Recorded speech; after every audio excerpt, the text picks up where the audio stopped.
They always say change is good. But on that Monday morning, as I sat across from the new boss I'd barely met, with a weak cup of office coffee cooling in my hands, change felt like a knife in the back. His name was Logan.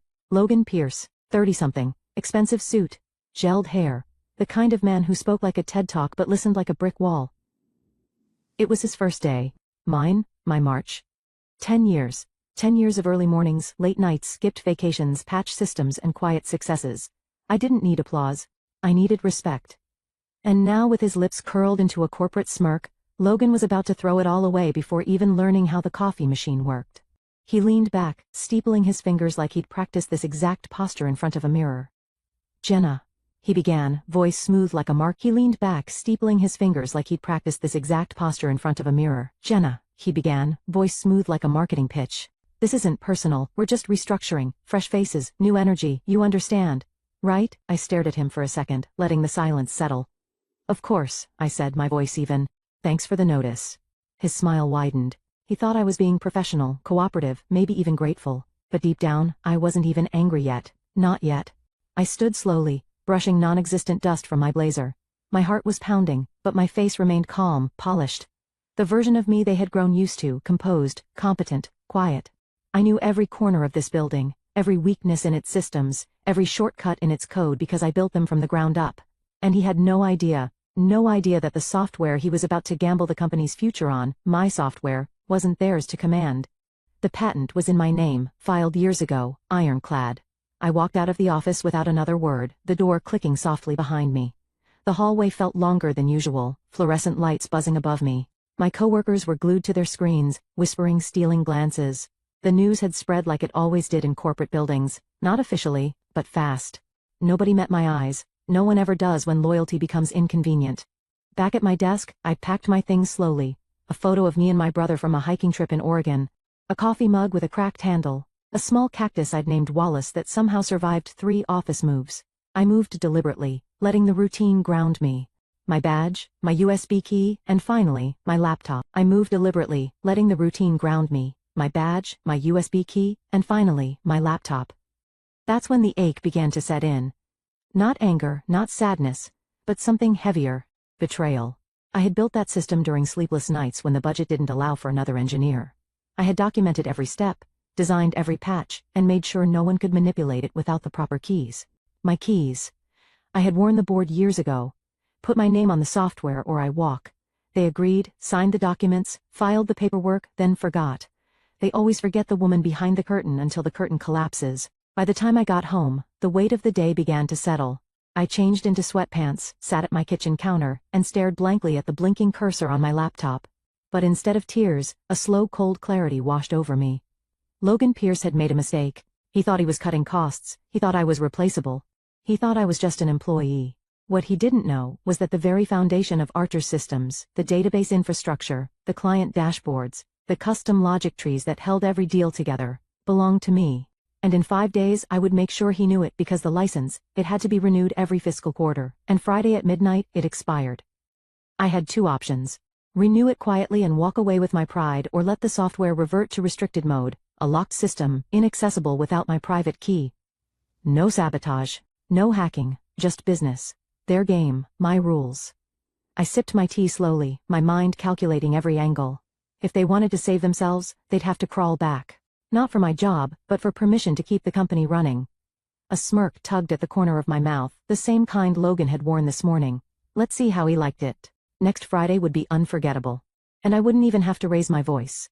Tuesday morning arrived like any other, but the air in the office felt different. Too quiet, too aware. I walked in through the front doors of Archer Systems like I had every day for the past decade. Nobody stopped me. Of course, they didn't. HR hadn't processed anything yet. Paperwork takes time. Until then, I was still technically employed, still expected to be professional, still expected to smile. I did. But it wasn't the kind of smile they were used to. Logan's office door was closed, probably busy adjusting his chair, hanging his degrees on the wall, pretending he understood the business he'd just inherited. He had no idea I was already preparing the slow collapse of his perfect little first week. 5 days, that's all they had left. I reached my desk. Well, the desk I used to call mine, and found a young woman sitting there, fresh out of grad school by the look of her. Wide eyes, nervous fingers. She stood up quickly when she saw me. "Oh, sorry. I didn't know you'd be coming in, she stammered. I smiled politely. No worries. Transition period. I'm here to help. Her name was Emily. She'd been hired to replace me, though she didn't know the full story yet. She offered me a tight, embarrassed smile as I pulled a chair next to her and began explaining the system. I showed her the user interface, the code-based structure, and how the client dashboards worked. She asked good questions. Smart, thoughtful. But I could tell it was overwhelming. The system was complex, purposefully complex, not out of spite, but out of necessity. Archer Systems managed hundreds of millions in client data. There were no shortcuts. Every corner of the architecture required precision, depth, experience, none of which Logan had, and none of which Emily could fake. As the hours passed, I kept my tone even, my manner calm. I wasn't cruel. I didn't want to sabotage her. She wasn't the problem. She was just a symptom of a deeper sickness in this industry. The assumption that value could be replaced, that experience could be downloaded like an update. But some things can't be replaced. Some people shouldn't be replaced. At noon, I went to the cafe across the street and sat by the window, my laptop open in front of me. I pulled up the original patent files, the ones I'd kept saved in encrypted cloud storage for years. I reread every line just to be sure. Everything was airtight. All rights, including derivative systems and extensions, remain the sole property of the original architect, unless expressly transferred through a written and signed agreement. There was no such agreement. Archer Systems never thought they'd need one. That was their first mistake. I sipped my coffee slowly as I opened a second tab and began drafting the formal revocation notice. Calm, legal, effective. It wouldn't lock them out entirely. It would revert their systems to evaluation mode, restricted access, limited functionality. Just enough to paralyze them, just enough to make them remember my name. I didn't send it yet. Not today. The timing had to be perfect. The license expired at 11:59 p.m., Friday. If I submitted the notice Friday at 6 a.m., it would trigger the automatic reversion by close of business, right when their biggest weekly report was due, right when clients logged in to access updated dashboards. The fallout would be instant and untraceable. I closed the laptop and leaned back in my chair, eyes drifting toward the window. Across the street, I saw Logan stepping out of the building, phone pressed to his ear. He laughed at something, loud, confident, unaware. He had no clue the company he was leading was balanced on a wire, that the wire was mine, that I could cut it any time. Back upstairs, Emily was waiting for me, trying to troubleshoot a minor bug in the analytics module. I guided her through it, watching her hands tremble slightly as she typed. You okay? I asked gently. She nodded. Yeah. Just a lot to take in. They told me the system was simple. I gave a short laugh. They always do. She paused, looking at me. Why are you helping me? I met her eyes. Because it's not your fault. That was the truth. I had no bitterness toward her. My war wasn't with the innocent, it was with the arrogant. With the people who thought power meant you could discard the very foundation of your success, and still stand tall. By 5:30 p.m., I left the office with nothing in my hands but my phone. I didn't need to take anything with me. They were already standing on my work. The question wasn't if they'd fall, it was how loud the crash would be and whether anyone would try to stop it before it was too late. By Wednesday, the air in the office had changed. It was subtle at first. Whispers behind closed doors, longer than usual meetings, a flurry of emails with subject lines like urgent, dashboard delay, or client login timeout. I recognized the signs immediately.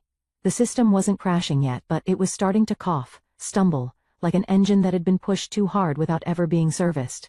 I knew exactly why. Emily approached me in the late morning, her brow furrowed, frustration written all over her face. She was holding a sticky note with hastily scribbled client IDs. Jenna, she said. 3 different users are locked out of the analytics dashboard, and the system's throwing an authentication error when I try to reset their access. I followed the steps you showed me. She was doing her best, I could see that. She was smart, but the system wasn't built for beginners. It had layers, protections, conditional structures that even experienced engineers had to unravel like puzzles. I'll take a look, I said calmly. And together, we sat at the desk. The problem wasn't in the code, it was in the license. The expiration had begun a soft countdown. Quiet but visible if you knew where to look. A warning message embedded in the back-end logs. Evaluation period ending in 2 days. Renew license or expect restricted access. The system was obeying its instructions perfectly. Everything was unfolding exactly as I designed it. And no one, certainly not Logan, had any idea what was coming. At 2 p.m., the office held its usual all-hands meeting in the glass conference room. Logan stood at the head of the table like a man who still believed he was in control. His tone was cheerful, but I could tell it was forced. Too upbeat, too polished. I just want to say I'm really proud of how everyone's adapting, he began, clasping his hands together. I know transitions can be tough, But I'm confident that this team, especially with fresh talent like Emily, is moving in the right direction. There it was again. The casual dismissal of experience. The glorification of new blood as if loyalty and knowledge were liabilities instead of assets. I said nothing. I just watched him. Any questions before we wrap? Logan asked, scanning the room. There was a brief pause, then Anthony from IT raised his hand. Yeah, actually, some clients have been experiencing login delays and reporting partial outages on their dashboards. We're looking into it, but it's been tough to trace. Logan didn't flinch, he didn't even blink. Just growing pains, he said with a grin. We'll sort it out. I nearly laughed out loud. That was his answer? Growing pains? No one said anything else. The meeting ended in awkward silence, with employees exchanging side glances as they returned to their desks. Anthony passed me on his way out and muttered under his breath, "It's getting worse." "I know," I replied softly. Back at my own station, I opened my terminal and ran a passive diagnostic, not to fix it, but to watch it. The system was still functional, but the errors were escalating.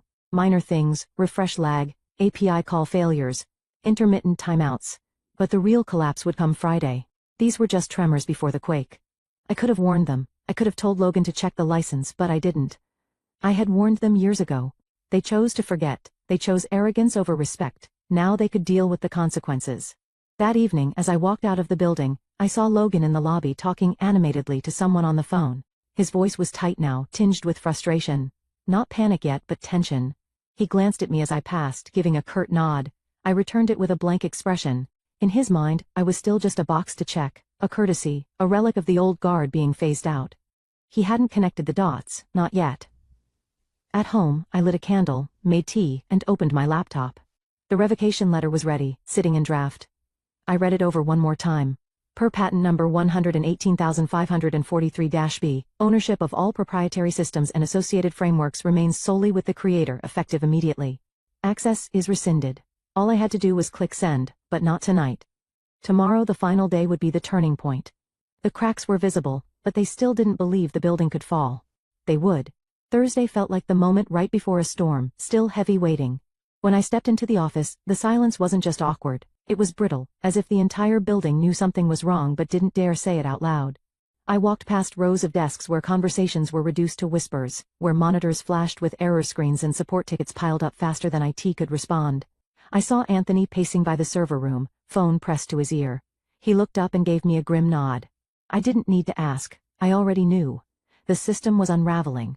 The first signs were subtle. The client dashboard refused to load for a handful of users in Europe. Then came the misfires, data exports timing out, notifications failing to send, the reporting engine choking on its own scripts. Every error was a symptom of the same underlying cause. The license was expiring, and by now, the system was loudly reminding them of it. Back at my temporary station, I logged in and quietly observed the logs. Warnings filled the screen. Alert license status expiring in 14 hours. Warning, access to key modules will be restricted at 11:59 p.m. EST. Error licensing API authentication failed. Invalid renewal token. Still, no one had come to me. Not Logan, not HR, not even the board. They were scrambling behind closed doors, no doubt pointing fingers, trying to patch something they didn't understand. I imagine Logan sitting in his office, furiously Googling software licensing crisis, while Emily quietly panicked under the pressure she never signed up for. It would have been almost funny if it wasn't so predictable. By noon, the first escalation came through. One of our largest clients, a financial firm in Chicago, couldn't access their quarterly analytics dashboard. Their COO personally emailed Logan and CC'd 3 board members. Logan stormed out of his office a few minutes later, face red, tie loosened, voice strained. "Where's Jenna?" he barked. I stood calmly. "Right here." He approached fast, like a man who'd suddenly realized the fire he ignored had reached his front door. "Have you been seeing these issues? Why didn't anyone tell me this was happening?" I tilted my head. "People have been talking about it for 2 days. Anthony flagged it in the meeting yesterday." He blinked. For a moment, I saw it. The fear, a crack in the confident facade. "Can you fix it?" he asked, trying to keep his voice level. I paused, not because I didn't have an answer, but because I wanted the silence to settle. I wanted him to feel what it was like to wait for someone else's mercy. "That depends," I said. "On what?" "On whether you still think I'm replaceable." His mouth opened. Closed. No reply. I returned to my seat. "I'll be here until the end of the day, as agreed. After that, I'm no longer under contract." Logan stood there a second longer before retreating to his office. The rest of the staff had heard everything. A few people stared, most quickly looked away. But the balance had shifted, and they felt it. That evening, I left precisely at 5. No overtime, no courtesy. I walked past Logan's office without a glance. He was still there, slouched over his desk, shoulders hunched, staring at a screen filled with numbers he couldn't fix. At home, the sky outside my apartment was turning dark, streaked with red like the last breath of daylight. I brewed a cup of tea, sat at my desk, and opened the email draft one final time. No edits needed. I clicked send. The legal revocation letter was delivered to Archer Systems, its executive team, and their legal counsel. The subject line was simple: termination of software license effective midnight. I exhaled. It was done. I didn't scream, I didn't celebrate. I simply shut my laptop and let the weight of 10 years roll off my shoulders. Tomorrow would be Friday, and everything they depended on would start slipping through their fingers. Not because I sabotaged anything, but because they let go of the one person who had been holding it all together. Friday, 6 a.m. My alarm went off, but I was already awake. I'd been up since 5, sipping coffee at my kitchen window, watching the city stretch into life below. On the surface it looked like any other morning, but I knew better. I opened my inbox. A flood of replies had already come in overnight. Legal inquiries, auto-generated server warnings, a failed attempt to renew the license. Too late. At exactly 11:59 p.m. the night before, Archer Systems' access to my software had officially expired. Not hacked, not broken, just revoked. Clean, legal, final. The moment they opened their eyes today, they'd step into a world without a working foundation. I took a long sip of coffee as I opened the remote monitoring panel. My quiet little backdoor view into the system's diagnostics. I didn't interfere, I simply watched. 7:32 a.m. System alert, core modules offline. Error, authentication server not responding. Alert, analytics dashboard unavailable. Critical client access denied. Invalid license. It had begun. By 8 a.m. my phone buzzed. Emily. I let it ring the first time. On the second I answered. Jenna? Hey. It's happening. Everything's failing. Client logins, dashboards, internal portals. Anthony's losing it. And Logan he's panicking. Her voice was laced with fear, not for herself, but for the mess she'd walked into. Did you check the logs? I asked calmly. Yes, it says the license is invalid. But how can that? I revoked it, I said softly. Silence. But why didn't you tell anyone? I did, I replied. Just not recently. It was never their software, Emily, they just acted like it was. She didn't respond right away. Eventually, she whispered, Logan's going to freak. Sounds like he already has. I ended the call. At 9:12 a.m., the news reached me before they could. System-wide failure hits Archer Systems. Clients unable to access financial platforms, major outage in progress. By 9:30 a.m., my phone lit up again, this time from a blocked number. I didn't need to guess. I answered. Jenna. Logan's voice was tight, brittle. We have a situation. I know. The software, your software, shut down, everything is failing. The client portals, the internal database, the reporting tools, the board is calling. Clients are threatening lawsuits. What the hell did you do? I didn't do anything, I said coolly. I just stopped doing everything for you. You can't be serious. We had a deal. You were supposed to finish the transition. You ended the deal. You ended it on your first day. A beat of silence, then softer. Look. We can figure this out. Just tell me what you want. I'll talk to the board. It's too late. No. Come on, Jenna, be reasonable. Name your price. I almost laughed. Now he wanted to negotiate. Now that the walls were collapsing and the alarms were blaring. You don't get it, do you? I said. This isn't about money. You fired the person holding your company together. Now you're watching what happens when that person leaves. Please, he said, and it wasn't just panic anymore. It was desperation. I'm not coming back, Logan, I said quietly. I've already moved on. Maybe you should too. I hung up. And just like that, the weight I had carried for 10 years, every late night, every ignored idea, every board meeting where my name wasn't even mentioned, lifted. They were finally seeing what I had been all along, essential, and they were seeing it too late. By noon, Archer Systems was trending on social media for all the wrong reasons. Clients furious after massive Archer outage. Internal source confirms licensing failure, company in chaos. Stock plummets 19% in morning trading. I refreshed my feed and watched the panic spread. Investors pulling out, clients demanding answers, former employees posting thinly veiled I told you so messages, and I did nothing. No interviews, no gloating, no retaliation. I didn't need to destroy them. They were doing that all on their own. By Friday evening, Archer Systems was in free fall. Their website had been reduced to a single error message. Support hotlines were flooded. News outlets circled like vultures. And inside their glass tower, Executives scrambled to rewrite contracts, calm investors, and spin a story no one was buying. Meanwhile, I was sitting on my balcony, legs curled under me, watching the skyline flicker in the dusk. The noise, the chaos, the panic, it all felt so far away now. Like watching a storm roll through a town you no longer lived in. My phone buzzed again. Logan, the 6th time that day. I let it go to voicemail, then I played it back. Jenna, listen. The board, everyone's looking to me for answers and I don't have any. The software is locked. Legal says there's no way around it without your approval. The clients are threatening legal action. I know I screwed up. I was arrogant. I didn't ask questions. I didn't respect what you built. Please just call me back. His voice cracked slightly near the end. It wasn't the sound of a man in control anymore, it was the sound of a man who finally understood the cost of cutting corners. I didn't call him back because this story wasn't about Logan Pierce anymore. It was about me.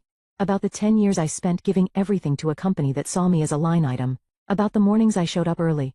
The weekends I spent troubleshooting someone else's mistake, the ideas I shared in meetings only to have someone else repeat them louder. And now they were left holding a hollow empire, gutted by their own carelessness.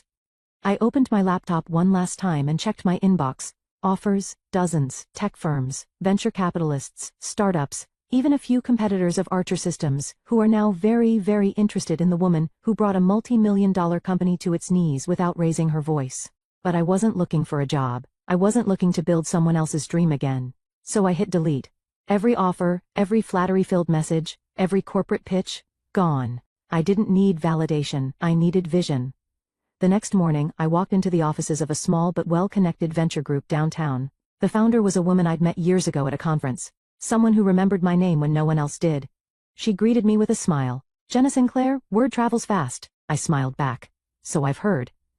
We sat down in her sunlit corner office. She didn't waste time. So what do you want to build? I told her. Not another bloated top-down tech firm, no corporate rot, no faceless middle management. A lean, agile company that prioritized brilliance over bureaucracy, where creators owned their work, where engineers had a voice, where respect wasn't a buzzword. It was built into the code. By the time I finished, she nodded once. We'll fund it, whatever you need. I shook her hand, and just like that, I wasn't the woman who'd been fired on a Monday anymore. I was the woman who wrote her own beginning. Back at home, I brewed a fresh cup of coffee and opened a clean document on my screen. I titled it Foundations, not just a business plan. A blueprint for a new kind of company. One that didn't treat loyalty like a weakness, one that didn't assume quiet meant small, one that understood the real cost of overlooking the people who built the walls they leaned on. As I typed, my phone buzzed again. One final message from Logan. Jenna, I resigned, effective immediately, I hope you're happy. I stared at the screen for a moment, then deleted the message without replying. It wasn't happiness I felt, it was something deeper, freedom. They had tried to erase me, but I hadn't disappeared. I evolved. I closed the laptop and stepped out onto the balcony. The city stretched before me, open, alive, waiting. This wasn't revenge, this was justice, and it tasted better than anything money could buy. Because the truth is, the best revenge isn't destroying what tried to bury you. It's becoming someone they can never reach again. While I was volunteering abroad, my stepfather called. I've sold your mountain cabin to settle my gambling debts. I tease for the greater good mine. He sneered. I calmly replied, hope IT works out. He didn't understand my behavior the moment of the call. When I returned, I revealed the cabin was. The phone buzzed insistently in my pocket, jolting me out of my focus. I wiped the sweat off my brow and stepped outside the makeshift clinic, where the midday sun cast long shadows over the rural village. The name on the screen made my stomach sink. Richard. I almost didn't answer. After years of dealing with my stepfather's antics, I knew calls from him rarely brought good news. But curiosity and maybe a faint hope got the better of me. Hello, I said, keeping my voice neutral. Catherine. His tone was cheerful, far too cheerful. Just thought you'd want to know. I've sold the mountain cabin. I froze, gripping the phone tighter. You did what? Sold it, he repeated, as though it were the most natural thing in the world. Don't look so shocked. It's for the greater good. Mine, obviously. He let out a smug laugh that made my blood boil. My name is Catherine, and for as long as I can remember, Richard has been the thorn in my side. My mom married him when I was 15, and he quickly wormed his way into the family with charm and good humor. But beneath that exterior was a man who never hesitated to put his needs first. The cabin wasn't just a vacation home, it was my sanctuary, a place I'd poured years of love and care into. Nestled in the mountains, it was where I went to recharge after grueling work trips, where I hosted friends for long weekends, and where I felt most at peace. Hearing Richard talk about it like it was a pawn in his endless schemes was infuriating. You had no right, I said, my voice shaking. That cabin wasn't yours to sell. Relax, he drawled. I've been managing things around here while you're off saving the world. And besides, what's the point of holding on to something you're never around to enjoy? It was an easy way to clear my debts. You'll thank me later. I'll thank you when hell freezes over, I snapped, hanging up before he could say another word. I paced back and forth trying to calm the storm of emotion swirling inside me. Richard's audacity knew no bounds, but this time, he'd crossed a line. What he didn't know, and what I intended to keep to myself for now, was that the cabin wasn't entirely mine to sell. My best friend Laura was co-owner, and the legal agreement we'd set up years ago explicitly required both our signatures for any sale to go through. This wasn't over. I sat down on the edge of my cot, staring at the phone in my hand like it might burst into flames. My mind raced, replaying Richard's smug tone over and over. How could he think this was okay? Selling something so deeply personal to me, as if it were a trinket he could trade for his own benefit? The cabin wasn't just mine. It was a lifeline. It was where I spent summers as a kid, chasing fireflies and hiking with my mom before she remarried. After she passed, it became my anchor. The one thing that felt steady when everything else seemed to fall apart. Richard, of course, had no such attachment. To him, it was just another resource to exploit, like so many things he'd meddled with before. But this wasn't some small favor or inconvenience. This was my home. I tapped on Laura's name in my contacts and waited for her to pick up. "Hey Kathy, what's up?" she said cheerfully when she answered. "Richard sold the cabin," I blurted out, unable to keep the anger from my voice. There was a long pause on her end. "He what?" "Apparently he needed the money to pay off some gambling debts," I said bitterly. "He thinks he can do whatever he wants, but I know our CO ownership agreement makes that impossible. He doesn't have the authority to sell it without your consent." Laura let out a low whistle. "He really thought he could get away with this. That man has no shame." "None," I agreed. "I'm going to need your help sorting this out. I'll finish my volunteer assignment and head back home as soon as I can. Can you pull up the legal documents in the meantime? I want to be ready to counter this when I get back." "You got it," Laura said, her voice firm. "We'll take care of this together." As I hung up, a strange sense of calm settled over me. Richard thought he'd outsmarted me, that I was too far away to do anything about his betrayal, but he didn't know who he was dealing with. I wasn't the scared teenager who used to let him steamroll me. I was an adult now with resources, allies, and a firm grip on the law. If he thought this was over, he was about to get a rude awakening. The next few days passed in a blur as I finished up my volunteer assignment, trying to keep my emotions in check. But no matter how busy I kept myself, the thought of Richard's betrayal lingered like an unwelcome shadow. I couldn't shake the image of him gloating about settling his debts at my expense. Late one evening I sat down with my journal, something I always brought with me on trips. Writing helped me sort through my feelings, and I needed clarity now more than ever. As I scribbled furiously, the memories started flooding back. The first time I visited the cabin with my mom, the hours I'd spent restoring it with Laura, the quiet nights by the fireplace when the world seemed to stand still. This wasn't just a building, it was a piece of me, and Richard thought he could just sell it off like a poker chip? No, not this time. Laura called again the next day, her tone brisk and businesslike. "I went through the CO ownership agreement," she said. "You were right. He didn't have the authority to sell without my consent. The sale is invalid." Relief coursed through me, but it was quickly replaced by anger. "Do we know who he sold it to?" "Not yet," Laura replied. "But I pulled the county records and there's no official transfer of ownership. It sounds like he might have tried to do this under the table." That sounded exactly like Richard. Always looking for shortcuts, always trying to outsmart the system. "What's our next step?" I asked. "Well, we can either confront him directly," Laura said, "or we can let the legal process handle it. Either way, we're in the clear. He doesn't have a legal leg to stand on." I let out a breath I hadn't realized I was holding. "Thanks, Laura. I don't know what I'd do without you." "You'd figure it out," she said warmly. "But I'll always have your back." As I hung up, a plan began to take shape in my mind. I'd finish my work here, return home, and face Richard head on. I wasn't going to scream or yell, that's what he expected. No, I'd take a different approach. I'd use the one thing Richard always underestimated, my ability to think ahead. He thought he'd won, but by the time I was done, he'd realized he'd underestimated me for the last time. When I finally arrived home, the first thing I noticed was the silence. The cabin always welcomed me with a sense of peace, but now that silence felt ominous. My houseplants were slightly wilted. The mail had piled up by the door, and the fridge was practically empty. I set my bags down and exhaled, the weight of what I needed to do settling on my shoulders. Before I could even unpack, my phone buzzed. It was Richard. I debated letting it go to voicemail, but then I thought better of it. Time to face him. Well, if it isn't my globe-trotting stepdaughter," he said, his voice dripping with fake cheer. Finally back to reality. "What do you want, Richard?" I asked, cutting straight to the point. "I just wanted to check in," he said, his tone smug. "Make sure you're not too upset about the whole cabin situation. I mean, it's gone now, so there's no use crying over spilled milk." My jaw clenched. "Funny you should say that," I replied, keeping my tone calm. "Because as far as I can tell, it's not gone. Laura and I checked the ownership records. The sale didn't go through. You can't sell what doesn't belong to you." There was a pause on the other end, just long enough to let me know I'd struck a nerve. "That's ridiculous," Richard said, his voice tightening. "The buyer paid in cash and the paperwork is handled. It's a done deal." "No, it's not," I said. "Laura and I co-own the cabin, remember? Without her consent, the sale is invalid. Legally, it's still ours." His laugh was brittle. "You think you're so smart, don't you? Always playing the perfect daughter, always trying to control everything." You don't know how hard I've had it, Catherine. I did what I had to do. You stole from me, I shot back. And you think I'm supposed to feel sorry for you?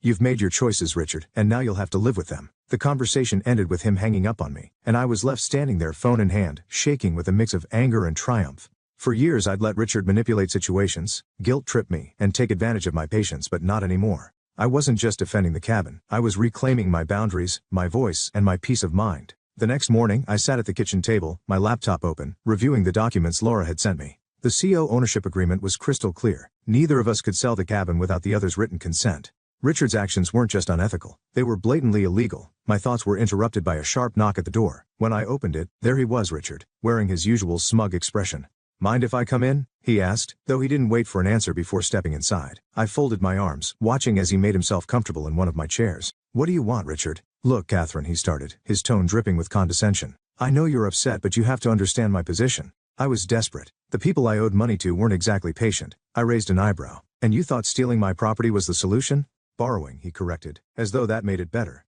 "I was going to make it back. Once my luck turned around, I would have paid you back every penny." I couldn't help but laugh bitterly. "Your luck? That's what you're betting on? Richard, you've been gambling away money for as long as I've known you, and it's never worked out. Why would this time be any different?" He shifted uncomfortably, but his bravado quickly returned. "You're overreacting. It's just a cabin. You're not even here most of the time. Why not let someone else make use of it?" "Because it's mine," I snapped. "Because it's my home. You don't get to decide what I value or what I do with my property. And for the record, Laura values it just as much as I do. Your little sale is invalid and you know it." His face darkened, and for a moment I saw a flicker of something like fear. "You wouldn't really go to the authorities, would you? You wouldn't ruin your own stepfather like that." I leaned forward, meeting his gaze. "Try me." For the first time, Richard didn't have a snappy retort. He stood up, muttering something under his breath, and stormed out, slamming the door behind him. I sank back into my chair, my heart pounding. The confrontation had left me shaken, but I also felt a spark of satisfaction. Richard was starting to realize that his usual tactics wouldn't work on me anymore. This wasn't just about the cabin, it was about standing up to someone who had taken advantage of me for far too long. After Richard's dramatic exit, I called Laura to update her. "He showed up at my house," I said, pacing the living room. "Tried to spin some sob story about how he'd borrowed the cabin to settle his debts." Laura snorted on the other end of the line.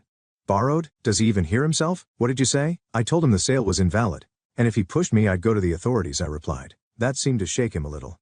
"But knowing Richard, he's probably already scheming his next move." "Well, let him scheme," Laura said firmly. "We've got the law on our side. I've contacted a lawyer to help us draft a formal cease and desist letter. If he tries to involve the buyer again, we'll have a legal paper trail ready to shut it down." I nodded, her words grounding me. "Thanks, Laura. I don't know what I'd do without you."